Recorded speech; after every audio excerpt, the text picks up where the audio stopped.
Welcome to the C Word, the Conservatives podcast. Today we're talking about returning to work.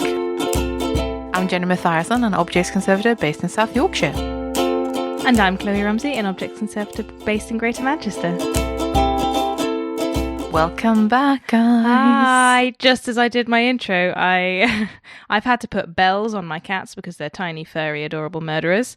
And just as I did my intro, Cuthbert decided to gamble into the room and give me a little backing track as I said hello. Cheeky jingle. I know. Adorable. Aw. That's actually a great way of starting because, we're sitting at home right now. We're at home. Yeah. What's your situation like in terms of returning to work, which is our topic today? So I'm still on furlough. I've been on furlough since the first week of April. I can't remember the exact date, but it's the first week of April. It doesn't matter anymore, does it? When was April? No, exactly. We were working from home. They closed the building on the 17th of March, allowing people to go and get stuff if they needed to, because it was all really sudden, wasn't it? And then it was the 23rd that was the sort of the government speech that said everybody's got to stay indoors. And then I think it was a week after that, week and a half after that, that I was asked to go on furlough, or informed that I would be going on furlough. So I've been, what month is it now? We're recording this on the, I don't even know the day anymore. It's July. 18th of July. The 19th of July. We're recording this on the 19th of July. And so I've not worked this entire time. I'm due to go back on the first week of August. My role was full-time. I am going to be furloughed part-time, working part-time. So right, so kind of phased back in. Yeah, exactly. They are easing people back in who have been on furlough, so it's not just like a hard start. Yeah, sure. Which I think is really positive because it's the work arrangements for everyone except conservation and archives and front of house is everyone is in one large office. And that's not ideal. Not ideal, yeah. We're really lucky in conservation that we have one huge studio to ourselves for the two of us in the team. You know, it just works out like that. We need the space because of the size of the objects we deal with, so it just means that it'll also be really easy to distance. So that's really good. But because of the nature of the work that we do and the fact that we need to, just plan what has happened and what we're doing in the future, we will be working together on the same days. Well, yeah, when you work on massive objects, you can't really do that by yourself. No, exactly. I think it's easy to forget that, sometimes you really do need an extra pair of hands. It's not like, I'll just move this on my own. Nope. Yeah, exactly. You physically can't do it most of the time, actually. And, in the before times when one of us has been on holiday, we've had to really plan, do a mini planning the week before. Okay, so on the last day, on the Friday before one of us is off, we'll have to make sure, okay, so you're all set up for that. So you don't need any help. But if you do need help, you can always get, member of collections who is trained to do these things and all of that. So we will be working together, but I think it will be quite easy to distance.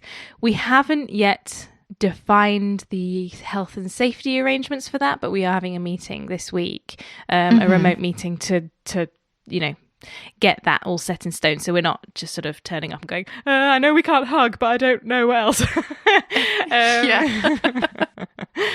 So yeah, that's where I am with my work situation. You've not been on furlough at all, have you? You've just been ploughing straight through this whole time. Yeah, that's accurate. Mostly from home during large portions of this. So I just took all my paperwork home with me and just started doing that. And then we did weekly checks on the collection. So two of us would go in, because lone working and all that, would go in and check on museum and stores once a week, just to make sure that nothing was horrendously wrong. And then we've since then been kind of phasing ourselves back in, and we're not open to the public yet, so we have delayed our reopening, but there's a lot of prep to do before then. So there are certainly collection staff and front of house doing odd bits and stuff like that. because there are no visitors in, it's actually quite easy to distance. I'm in the lab. Usually people would poke their head in or borrow something or pop in or put an object in or take something out. But actually now it's just me. It's just my zone. And then we've got open offices, but like 2 of them. And basically people try to work from home as much as possible if they can. I think I've gone from going in and doing the odd half day to now going in more at my regular pace. So that for me, that's part-time. So I've gone from all at home to very gradually making my way back into the museum. But yeah, and some of that is because I'm trying to wind up various kinds of work and stuff because I'm moving away. So that's a thing. That's a thing, isn't it? That is a thing, because 2020 wasn't already stressful enough. So we're also doing some other life changes. More on that later. So yeah, this wasn't challenging enough. I just sort of throw in some other stuff. So I'm trying to finish up like practical work and stuff like that on top of paperwork and such. So it's yeah, so now it's back to feeling quite intense for me, even though I'm not necessarily seeing colleagues as much. And I have to say that I both enjoyed working from home and at times didn't at all. But I think that was more of a mental health thing for me. Like, it wasn't the working from home aspect that was difficult for me, because I don't have any, caring responsibilities, any childcare or anything. So I didn't have that additional level of difficulty. It's like playing a game on hard mode if you have kids. And I didn't have that. I played on simple mode. I think I had a couple of really productive weeks where I was dress up Friday and I was being super productive and like really, really loving being able to have coffee breaks in the garden and all that stuff.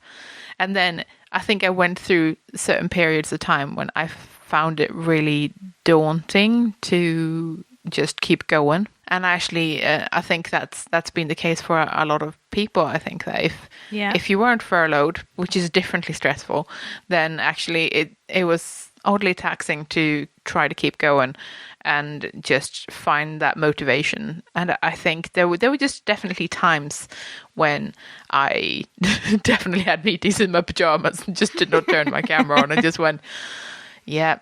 I just kind of lost it for a bit there. I attributed at least a little bit to being a little bit of an anxious person. And I spent way too much time watching the news. Oh dear, yeah, no. And actually, it would have been a lot better if I hadn't done that. So I feel like I had times of high productivity where working from home was way better. And then times of complete just, this is a bit much, isn't it? I do feel that you're describing a situation and a progression of emotions, energy levels, workflow that is so common. I've heard so many people describe exactly the same kind of feelings. It's not a surprise that it took a toll. I guess I kind of want to share that on the basis that, if you didn't have a great time, it's okay. It's fine. Everyone had a different experience of this time. Absolutely. And it's still going on. So whatever you're feeling is fine and valid. And however you're coping with it is also fine and valid.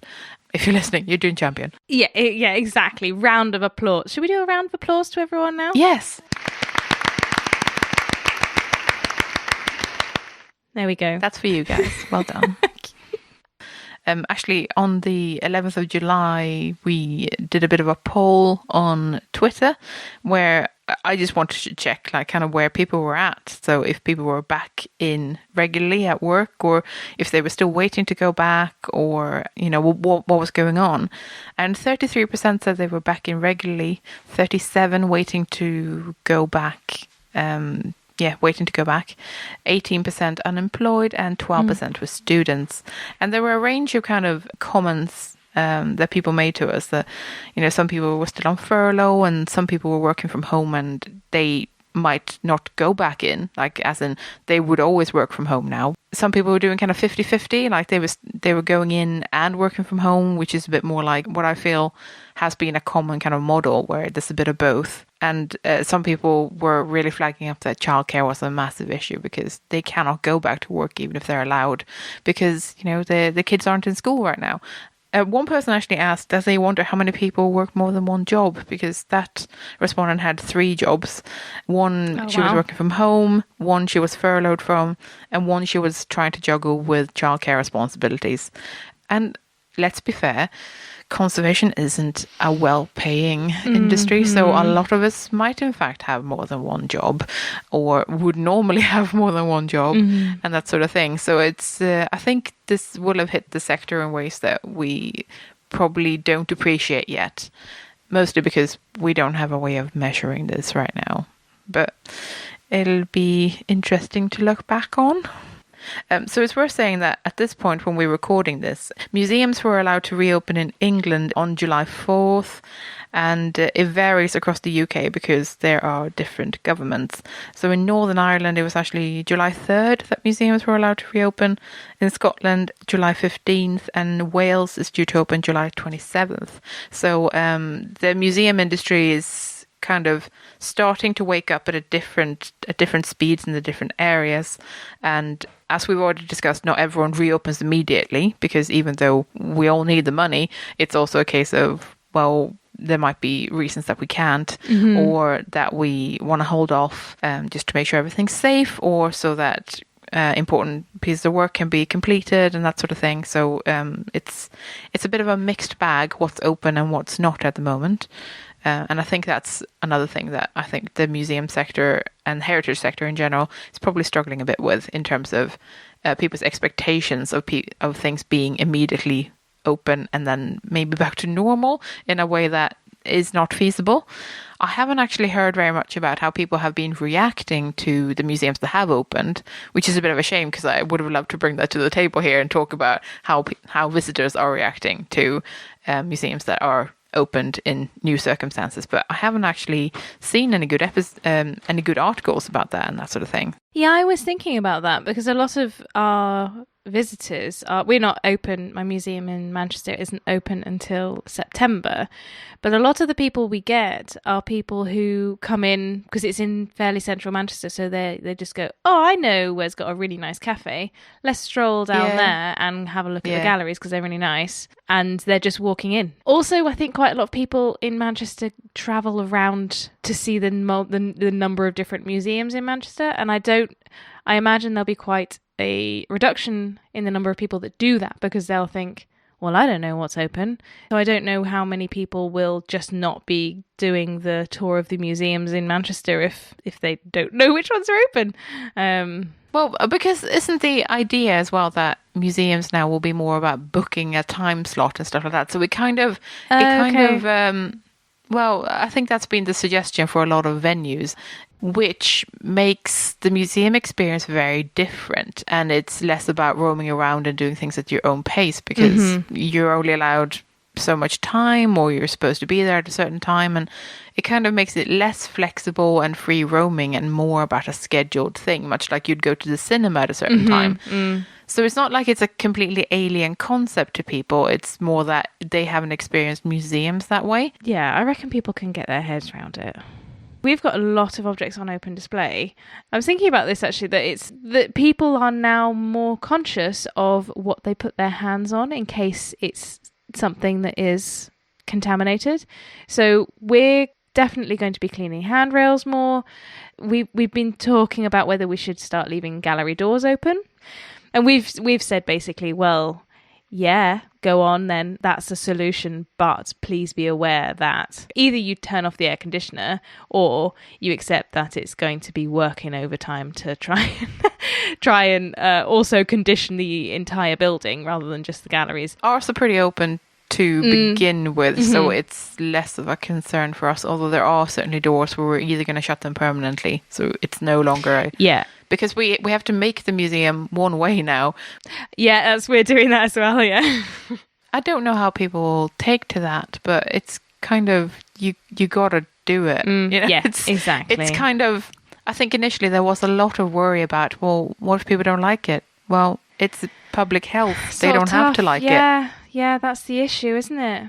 Which is hard, because I know that we always try to please our visitors, but also these are the rules, and they're kind of not made by us. On the subject of the hand gel in archives thing, we've said, or the sort of initial, we're not open yet, so we don't know how it's going to go. But our initial thoughts were, well, let's have people washing their hands regularly. Great if people do it. But I also think that it's something that I know some hand gels really hang around on your hands, and I need to do some research into the different ones that evaporate more completely, because I know that they do exist, and there are the ones that sort of stay gummy on your hands, aren't they? So obviously it's selecting the right one if you do have them in your archive. But also I feel like we're sort of in exceptional times now, and there's definitely been people handling the archives with worse on their hands. The virus doesn't actually stay alive on surfaces for very long. I mean, it does for a while, but it's not like someone's touched something and it's contaminated forever. That is not how this works. Yeah, exactly. So it does vary on the type of material, yeah.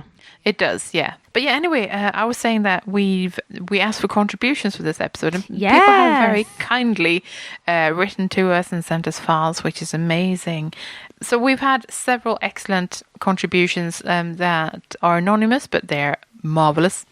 We asked people a bunch of questions depending on whether they'd gone back to work or not. And this one says, yes, I am back at work. I worked full-time the whole time from home to start with, and then back in 3 days a week since end of June.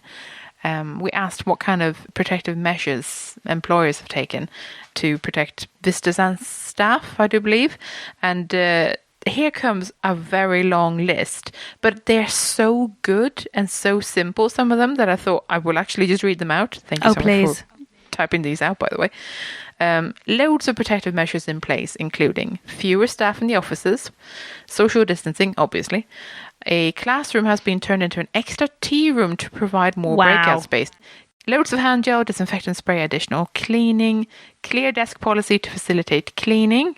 All staff wipe down their workspace at the end of the day to ensure that if someone hot desks, they are not at risk.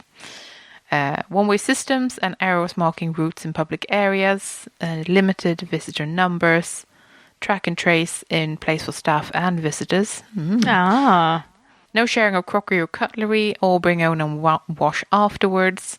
Staff encouraged to bring a pencil case and not share pens. That's adorable. Windows open for extra ventilation. Back of house staff will continue working part-time from home to reduce pressure on building spaces. Yep. Council have shared good mental health support booklet and introduced online well-being sessions, including regular yoga, mindfulness, and meditation. That's brilliant. How really amazing lovely. Is that? Yeah, that's lovely. Staff given opportunity to come into buildings for a walk around to ease anxiety before being back in properly. That's amazing. That's wonderful. Perspex screens at reception and other desk areas. Spaces moved around to facilitate social distancing, so fewer seats next to each other, but kept enough seats to support access needs. Staff asked about concerns and asked for input into plans. Interactors have been removed from galleries. Staff are allowed to wear any personal PPE that makes them feel more comfortable. PPE for close working is purchased, and risk assessments for a range of different tasks carried out. That's good. Signage everywhere. Paper towels instead of hand dryers. Please don't touch unless you wish to buy signs in the shop. That's great. Visitor time limited to an hour to support people having access with reduced numbers allowed in spaces. Front of house regularly wiping down touch points, and visitors asked to sanitize their hands at a touch-free automatic sanitizer dispenser on entry. Yeah, we've got one of those now. It's really cool. So that's actually it's in the staff entrance for now, but they'll be dotted around everywhere, and they're really nifty. You don't have to touch or anything. Just put your hand underneath it and it goes bleh. It's beautiful. So we asked how things have changed at work from the before times, and they say work is much more risk assessment focused, much more online with more active online engagement, and we've been working towards more inclusive practice over the last few years, but thanks to a push from Black Lives Matter, even more so now. For example, our COVID collecting has included actively collecting from diverse communities, including a COVID Ramadan pack that was distributed at a local hospital. That's so fantastic. We asked how your first day back was, and first day back was calm and peaceful. I cleared my desk, cleaned and tidied my workspace. God, it sounds so zen. We asked how it felt to be back in. Loved being back in, much more comfortable workspace than at home. And then we asked if anyone had found any interesting disasters. The answer is that they'd had a bit of a beetle infestation. Oh no. Thankfully not a disaster for collections as they were coming from the vents where there'd been a dead pigeon, but very thorough pest surveys and enhanced cleaning and trapping. Yeah, that's good. No major collections munching found. Well, thank goodness for that. Oh, and they say one more thing, just a thought really. Long-term massive preventive conservation benefit is that the cleanliness, lack of clutter with keeping spaces tidy, etc. will result in a much reduced risk of pest infestations going forward. That's a really good point. Yeah, thumbs up.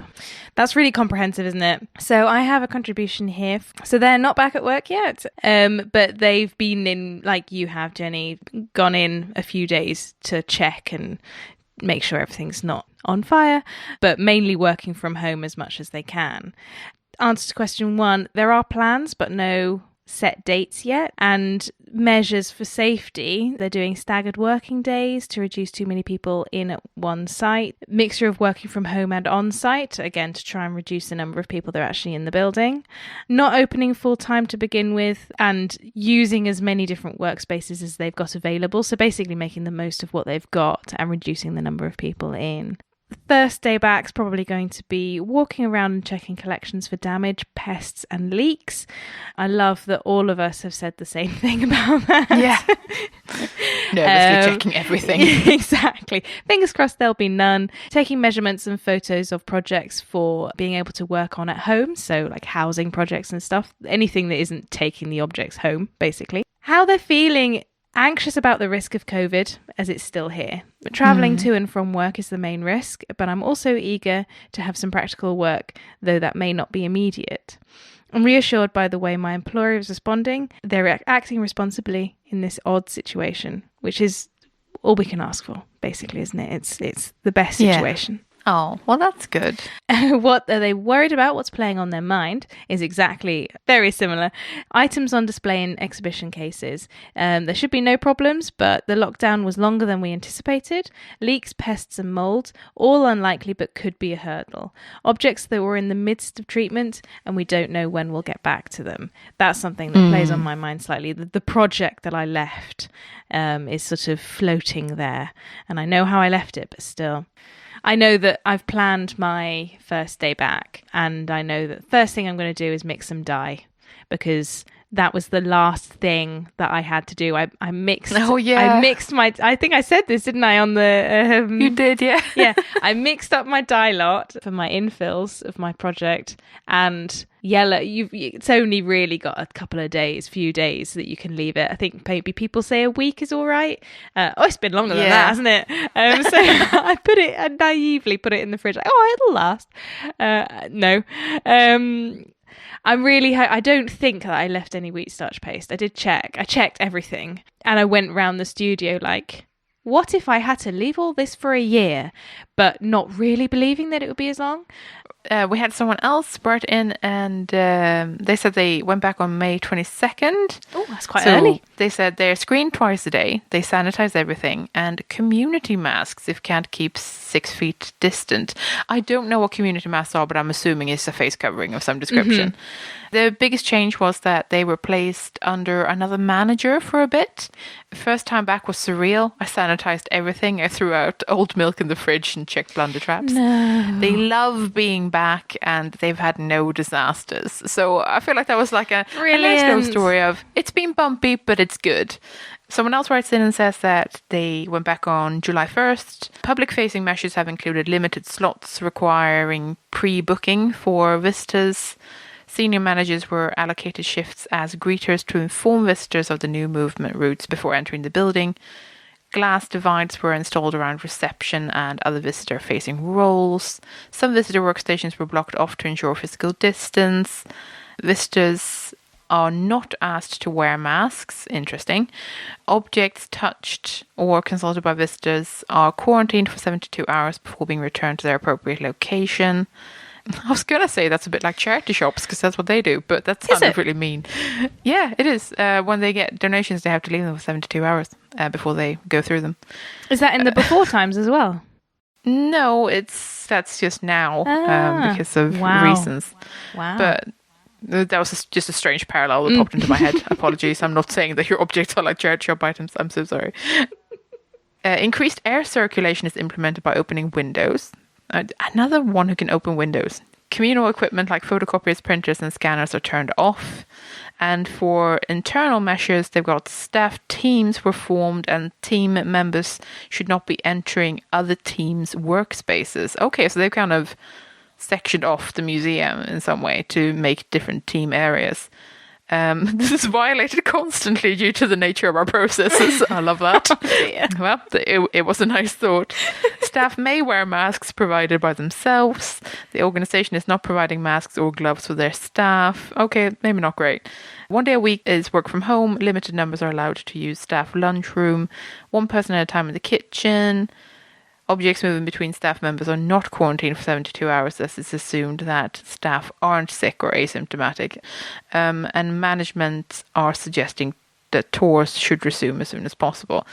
Yeah, it might be tricky to distance your tours if you've got big groups of people. Yeah, I mean, I do kind of wonder if tours can go ahead if it's like by household or something. Oh, I see. Although yeah. I guess it's kind of sucky if your family hates museums.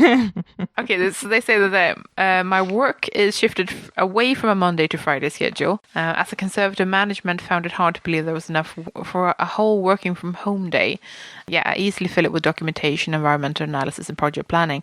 Also, there are fewer people in and out of the studio. Previously, there would have been anywhere up to 6 people using the studio for non-conservation reasons. Oh, that's interesting. I mean, I suppose it depends on where in the museum you are and what people can get up to in there. My first day back was incredibly stressful and I cried. Oh, no. I cried from fear on my way home. I'm so sorry. The precautions like keeping 6 feet away, wearing masks only voluntarily, keeping teams in their own spaces didn't happen. Things have since improved now that the schedules have bedded in. I'm so sorry you had a stressful first day back. That's awful. It feels scary to be back. Lockdown did the buildings well. Oh, nearly no pests as there weren't people leaving food around. Oh, Good brilliant. point. 1 kitchen wasn't monitored, so specialist cleaner needed to bring in to prevent legionnaires. Oh, yeah, that's a thing, Oh, isn't dear. it? Yeah. With running water and stuff, yeah. But anyway, thank you so much for sharing, and I'm sorry you had a rough time back. That's so awful. I do think it's interesting finding the first day back upsetting, and I think I really feel for that person because Yeah. it's quite easy when you're at home to shut yourself off from the world and pretend that you're just focusing on this thing and everything's fine. You can, you do get used to the day to day, but when you're out in the public and when you're talking to people who you can't see, like family and stuff, I do think there is the difference between I'm just keeping myself happy and, oh God, this is a really strange, surreal situation. And if you go back to work and you can see all these changes and they're all a bit scary and it will hit home, I think, and I do really feel for that person, and I wouldn't be surprised if I feel like that or if other people feel like that. Even if you do feel perfectly safe, I think it would be understandable to think, oh God, this is my life now. I was talking to someone else and they were basically saying that in normal life, I would have a certain tolerance built up for like seeing other people. You're no longer used to seeing people, and that can genuinely be a really anxiety-inducing thing to do now. We got someone else writing in who said, we've been doing weekly collections check across our museums and stores throughout lockdown, but we started going in more regularly as restrictions eased. It hasn't been a set date for us. Some people are still shielding, others are off sick with stress-related illnesses, and most of us have been going in as we've needed to. We're not reopening to the public just yet, but we're using this time to refurbish and change over exhibitions. Yeah, a bit like what we're doing. We'll probably be using our homemade face masks and washing our hands a lot, but honestly, staff haven't been talked much about yet as opening isn't imminent. Obviously, we're not dealing with visitors right now, but we still have tons of research inquiries, and management keep throwing in new projects on top of our regular workload. Plus, we're planning exhibitions and displays with a below-skeleton crew, so you could say we're running on fumes. It just doesn't involve visitors in a traditional sense. We're supposed to be making sure that there are as few staff as possible in the building at one time, but because we all have a ton of work to do that can't be done from home, this doesn't work very well in practice. It's really weird to be back because nothing is normal and everyone feels a bit ill at ease. Personally, I don't mind seeing fewer people, even though I live on my own because I'm a bit of a hermit. Aww. Our environmental conditions went haywire when heating was turned off across all sites, and we discovered a small infestation in a single gallery, but we were lucky on the whole. Yeah, that's good. I'm glad you were lucky on the whole. That's good. There is a pattern emerging, though. It's funny that people keep bringing up that environmental issues were a thing, because certainly we've had very high RH during some days, and our heating was also turned off across all sites when people basically went home, which is understandable because I suspect that probably facilities management or something just went, there's no one in the building, it's fine. But it meant there was a really dramatic drop because it was March. It didn't damage anything, but it was more of a, oh, that's very low. That's literally when we all went home. Yeah, okay. Should we listen to some of the contributions that people sent in? Yeah. All right, let's do that.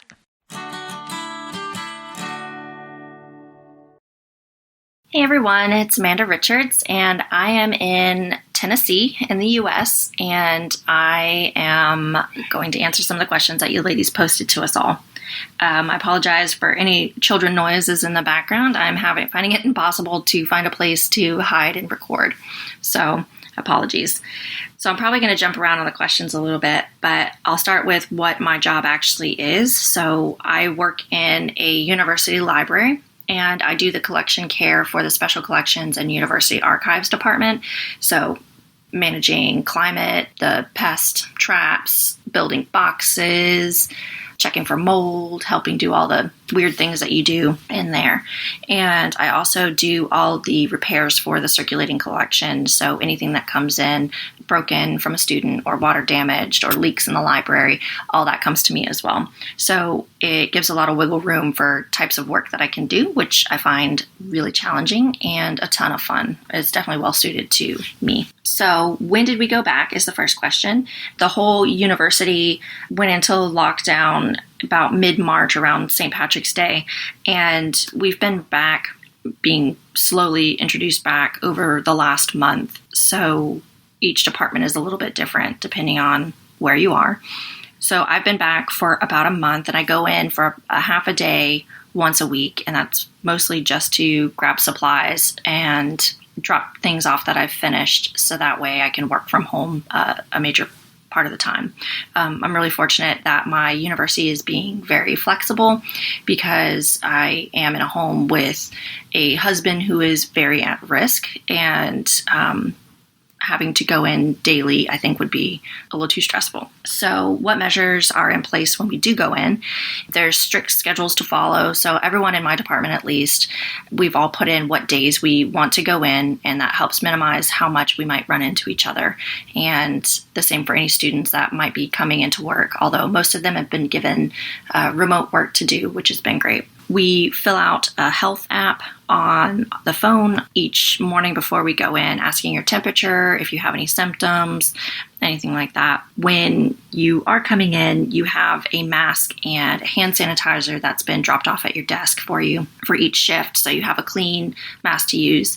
Any public-facing areas like the reference desk and special collections or anything like that, they have those clear shields in place to help limit more of the distance. And we've also really cut down on the amount of student or researcher interaction that we normally do. So I think we're limiting it to about, 8 researchers or students or whatever in the reading room during that time. It's changed a bit, so don't quote me on that. We get frequent campus update emails.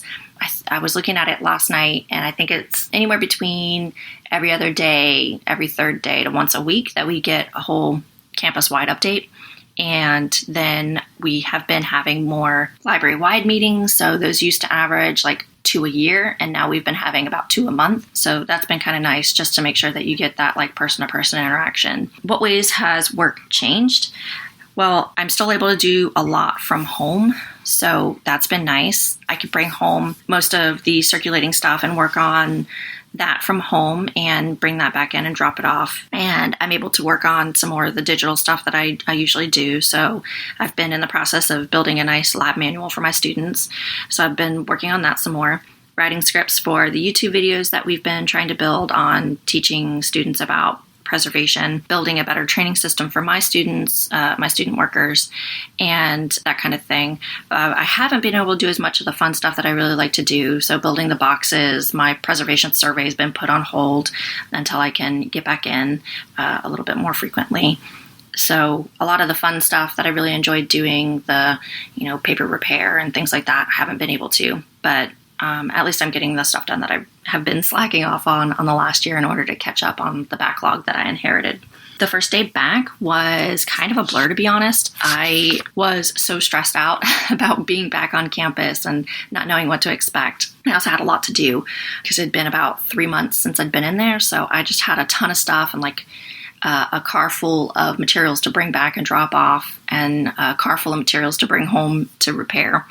So I spent the whole time gathering supplies, updating the climate monitors, because they all needed an update, of course, changing out all the batteries, pulling the climate data, setting out new pest traps, recording the pest traps. So it was kind of a blur. And it was also very eerie going back into the lab, having not been in there for, a couple months. Didn't look any different, but it looked totally different, if you know what I mean. How did it feel to be back? It felt great. I mentioned earlier that I'm a mom and I'm working from home a lot. So also homeschooling from home and, trying to give them the interaction they need. And again, because we're so high risk in the family, we're not able to do a lot of the other hikes or getting out of the house as much as some of our friends and family have been doing.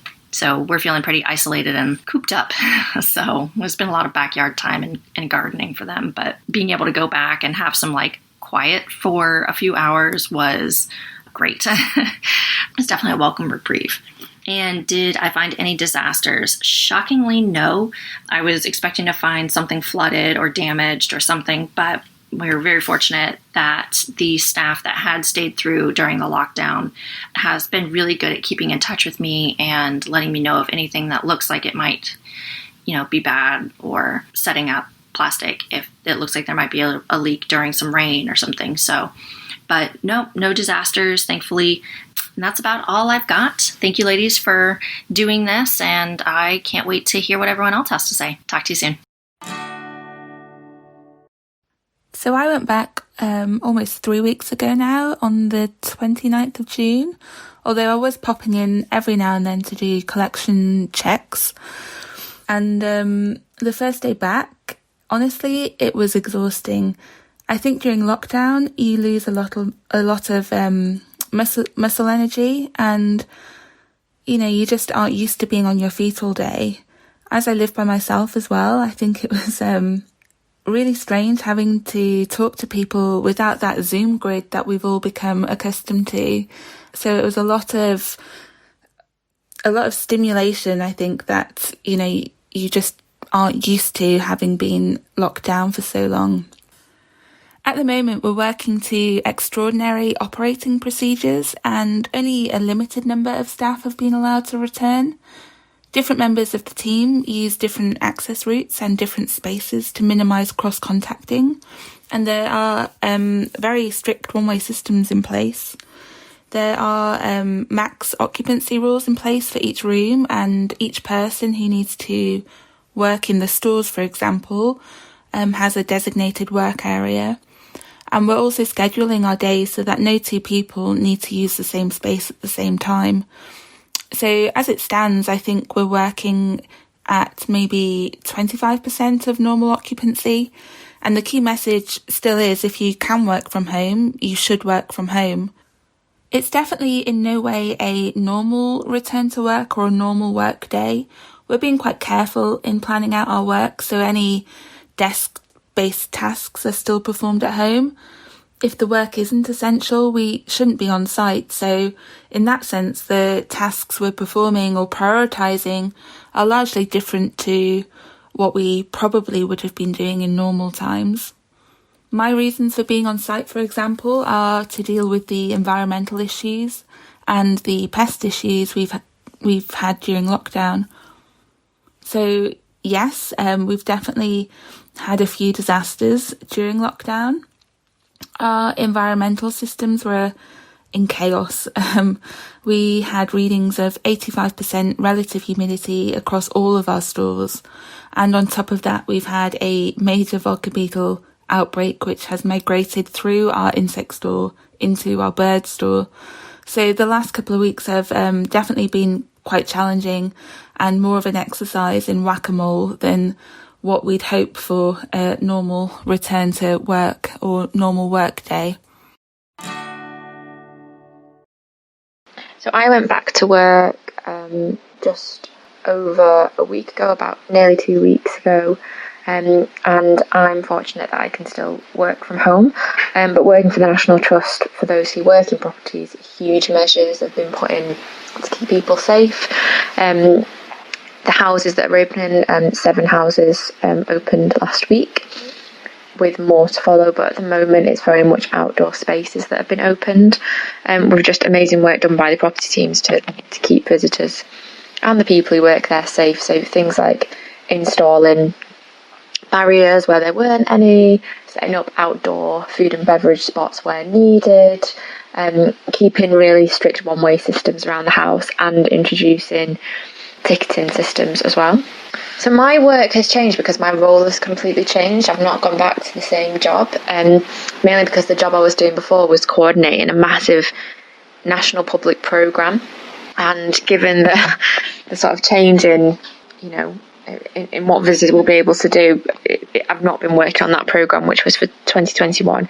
Instead, I've been working on a lot of the inclusive histories work that's been sparked since the Black Lives Matter movement, that has, you know, really been amplified and stepped up. And the Director General of the National Trust, Hilary McGrady, mentioned this work on Radio 4 a few weeks ago. So yeah, that's what I've been working on, and it's been really interesting. So totally different job. My first day back was a bit of a rush. It was a lot of meetings, and I work from home, but really getting used to that Zoom approach was quite difficult. Just at the start, getting into a routine again, having been off for so long. So actually figuring out how my day would look and how to split my time, getting back into that was quite difficult. And also just being at a desk for 8 hours straight, you know, really made a difference. You know, I'm very fortunate to live in the countryside, and I've been going out walking all the time. So suddenly from going to walking to being at my desk was really difficult, really, really difficult. It felt amazing when I went back, especially to be doing such incredible collections and valuable collections research. It felt like a real step up for the organisation.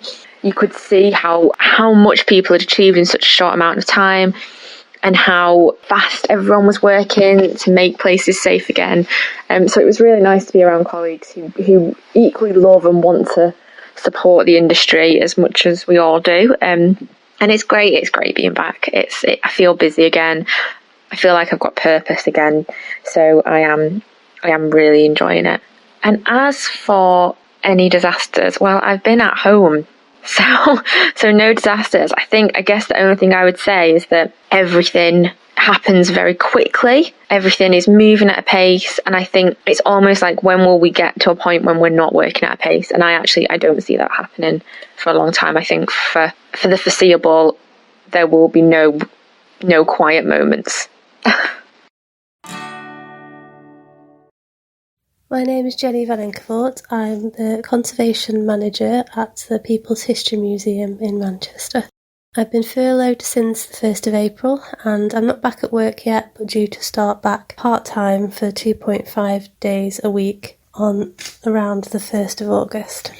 So in terms of plans for return to work, they're kind of still being agreed at the moment. We don't have specific arrangements for health and safety other than what they've agreed for the whole of the museum, but we're due to have a Zoom call this week to kind of discuss specifics for the workplace, for the studio. In terms of what I plan for the first day back, it's probably going to be a combination of catching up with my colleague and really sort of checking objects and making plans for the next month ahead, and just to see how things are. And in terms of how I feel about going back, I'd say I'm kind of excited. I feel good, ready to go back now after being off for a fair amount of time, and I feel like I've started to kind of energy levels and kind of productivity and doing other things has kind of like plateaued a little bit. So I'm sort of ready to sort of get back into a solid routine and actually doing work, practical work, and actually getting my teeth into something, because it has been quite a while since I've actually done anything specifically conservation wise. I have been managing to get a bit of CPD work done, which has been really nice, but again, I think personally I find that kind of thing much easier when you've kind of got colleagues around you to sort of bounce ideas off, and I've kind of missed that interaction really. In terms of what's playing on my mind, I would say the main thing is we've had a problem in the galleries over a number of years with a leaking drain pipe, which has supposedly been fixed, but it's kind of at that stage where we've not seen it through a whole year of weather. So anytime we get really torrential rain, I'm always kind of on pins thinking, oh, is it leaking? Because we didn't have a chance before lockdown to remove all the objects in that kind of area where there was a potential. Luckily, we do have 2 members of front of house staff who have been in the building really regularly. I think at least 3 times a week. So they're kind of going around and monitoring.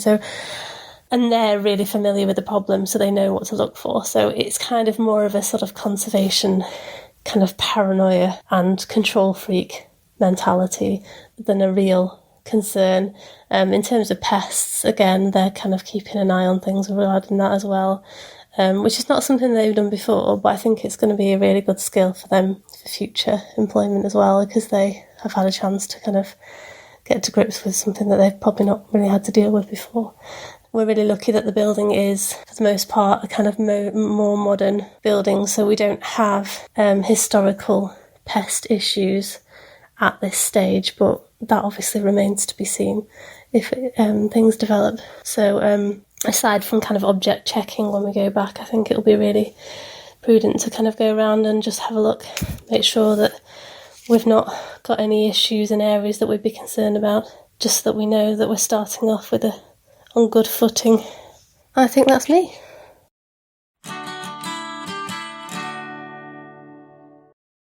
Amanda said there was a bit eerie to come back.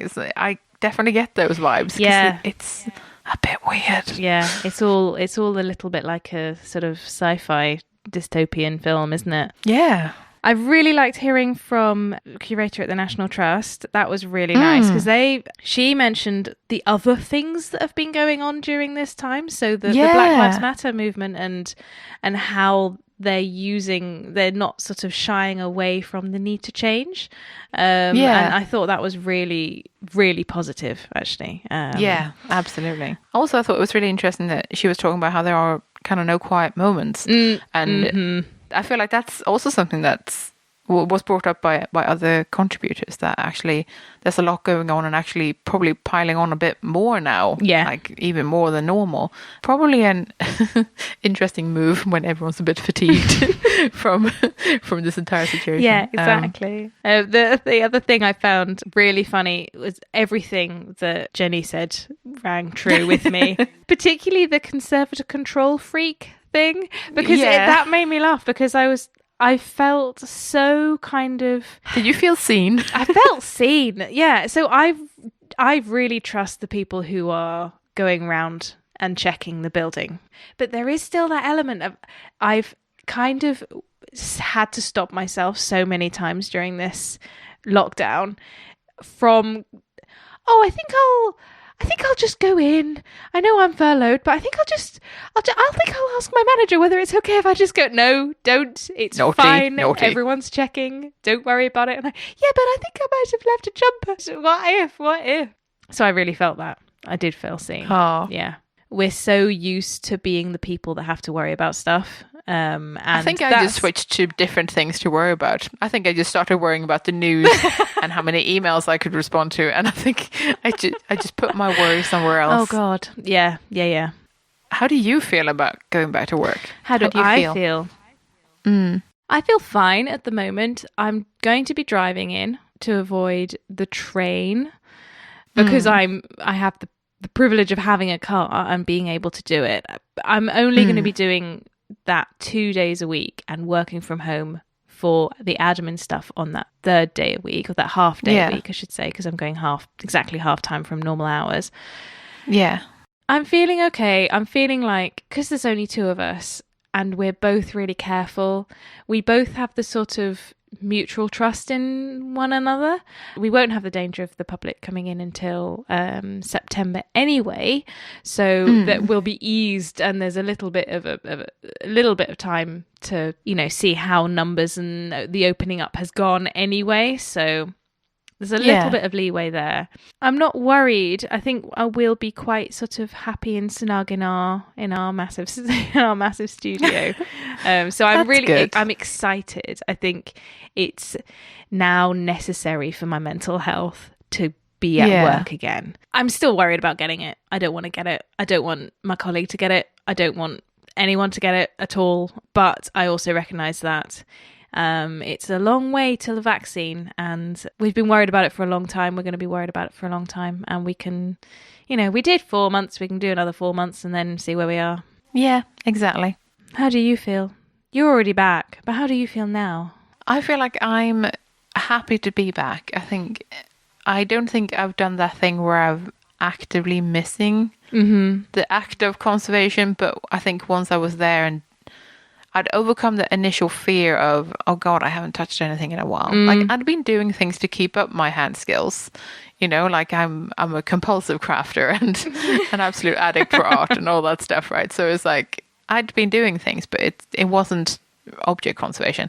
And then I think there was a lot of like just blockage in my head of, oh, am I going to be all right here? And actually it was absolutely fine, and it really brought home the enjoyment I get out of what I do. Aww. And I think that was a nice little reunion just for me, where it was just like, yeah, this is what I do and this is why I enjoy it, and I really appreciated that. That was really nice.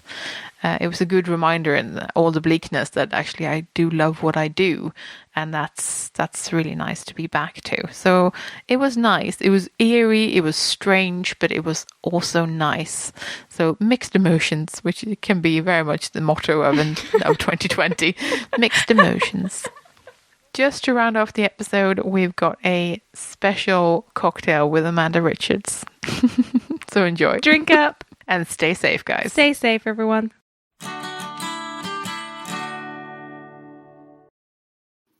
Hi, and welcome back to the Benchwork Bar. I'm Amanda Richards, and today we're going to be making the first wave back. This cocktail was inspired by that meme where the dog is sitting in his office and everything's on fire, and he's just sitting there drinking a cup of coffee saying, "This is fine." So that's where I got this idea. So let's jump into it. There's a little bit of prep ahead of this one. We're going to need 1 cup of coffee. So however you tend to brew it, I'm just using a drip coffee machine. So I've brewed enough to make 1 cup of coffee. And in the grounds, I've added a half a teaspoon of cinnamon and a 1/4 teaspoon of chili powder. And so that chili powder will give us the fire, and the cinnamon is the feel nice, calming it down a little bit, spice. So now that we've got that brewed, we're also going to make some whipped cream, and in a small mason jar or some kind of jar with a lid on it, you'll just put in however much heavy cream you want, and a pinch or 2 of the cinnamon and the chili powder, and if you like it to be sweetened, a pinch or 2 of sugar. And you put a lid on it and shake it until it is not quite whipping cream, but it's just a little bit heavier than cream, and just fluffy enough to float on top of our coffee. Okay, so let's put the whole thing together now. So we have a half a teaspoon of brown sugar, and I like to use the brown sugar because it tastes more caramel-like in the coffee. We've got that half a teaspoon in there. You can add more or less depending on how sweet you like your coffee. And then we're going to add a 1 ounce of whiskey. There we go. And then we will add our spiced coffee until there's about 1/2 inch or 3/4 of an inch of room at the top to float our cream on top. Okay, coffee's in. Now I'm just going to give it a stir until all that sugar dissolves. Okay, and I'm just going to shake my whipped cream just a couple times more in case any of the foam deflated. Give it another shake.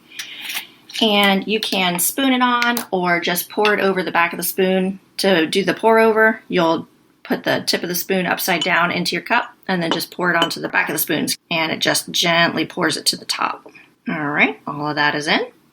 And that is it. That is your first wave back.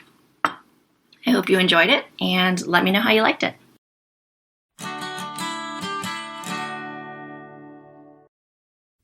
If you're enjoying the C Word and would like to support our work, then please consider becoming one of our patrons. For as little as $1 per month, you can help us keep our episodes online and more of them coming.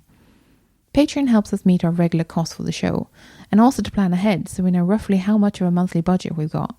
That's super helpful when you're trying to do something special like buy a better microphone or save up to go to a special event. Your support also helps keep us free of advertisement. In return, our supporters get access to our archive of extended episodes, which you can only access on our Patreon page. Yeah, for that $1 a month, you get a little extra audio enjoyment. We've crunched the numbers, and it's about 10% extra content on a regular basis. Well, that's not bad for less than a cup of coffee, eh? If supporting us sounds like something you'd like to do, then head over to patreon.com/thecword and join our bunch of absolute champions. Thanks for listening. You've been listening to Kloe Rumsey and me, Jenny Mathiasson. You can check out our website at thecword.show, tweet us at thecwordpodcast, or email us on thecwordpodcast@gmail.com.